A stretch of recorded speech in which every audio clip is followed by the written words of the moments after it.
The magnificent Dolmabahçe Palace was built during the reign of the 31st Sultan of the Ottoman Empire, Sultan Abdülmecit.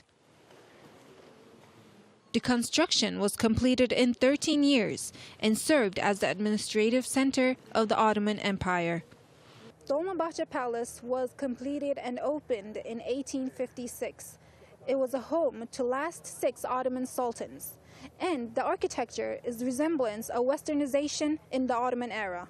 Inside the palace is a hall where the Ottoman sultans greeted the ambassadors visiting the empire. Ambassadors' Hall, also known as the Sufera Hall, is currently undergoing a restoration process.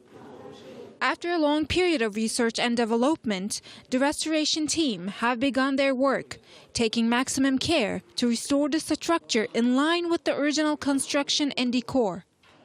Before the restoration has been commenced, there is a tedious work have been completed. That work contains 3 stages. First of all, surveying studies, and then restitution, then followed by the restoration projects. During the surveying study, the actual material, the original material, and the methods to produce these materials have been determined, and intensive research and development have been carried out to find the actual method to be applied on the surfaces. White, gold applied on the gildings, and the red are dominating this hall. Especially the red color represents the imperial glory and the magnificence of the sultans.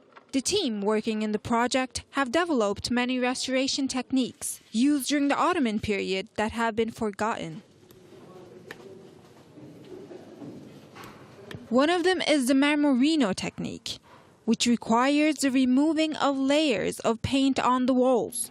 In some cases, the restoration staff removed 10 layers of paint in order to reach the original layer. The other important technique that is being applied on the walls is the polished lead white technique. This enables the columns to look like porcelain once it's applied. The techniques of linseed oil, oil wash, and resin paint are also the techniques that were uncovered during the studies. Standing as strong as ever, Sufera Hall is one of the places where gildings were extensively used in the ceilings and the walls. These gildings are also an area that staff are studying in detail. We are at the restoration of Envoy's Hall in Dolmabahçe Palace. The hall was decorated and furnished in a way reflecting the historical splendor of the Ottoman Empire. The parquetry on the floor of the hall are also being restored by the professionals. After the hardwood floors became deformed, the intervention that was carried out previously became incorrect. This intervention led to the damaging of the hardwood. Some pieces were broken and split into 2 because the wood was not nourished properly. The damage became worse over time. This, coupled with the wear and tear, the restoration was long overdue. Once the dismantling was carefully carried out, it was clear that a lot of the pieces were damaged and broken. The hardwood used on this surface was obtained from 7 different types of trees. We also obtained hardwood from the same 7 trees and carried out the laying in the same way. The hall is 665 meters squares, and under the parquetry is a monolithic girder. The huge wooden girder was made from a pine tree grown in the Black Sea region.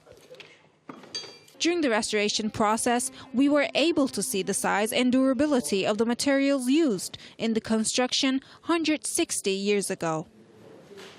Several events occurred during the restoration works. A bottle and a note was found in the hole. The bottle is thought to have paint remains inside and will be sent for an examination to a laboratory.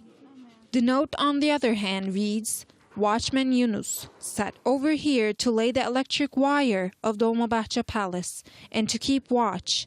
November 22nd, 1917, First World War."